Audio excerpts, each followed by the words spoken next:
Maraming nagtatanong regarding sa 13th month pay. Okay, so balikan natin. 13th month pay. Sino ba ang qualified sa 13th month pay? Yung mga empleyado na naka 1 month, at least 1 month ng work sa company ay qualified ka para tumanggap ng 13th month pay. Paano ba i-compute ang 13th month pay? Alamin mo muna kung ilang months ka na sa company, tapos kunin mo yung monthly income mo, the whole month, tapos divide mo sa 12. Tapos wait lang, ma-airplane.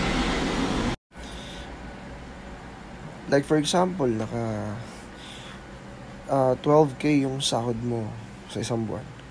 Divide mo ng 12, so may 1,000. Tapos naka-apat ka na buwan, so 1,000 times 4.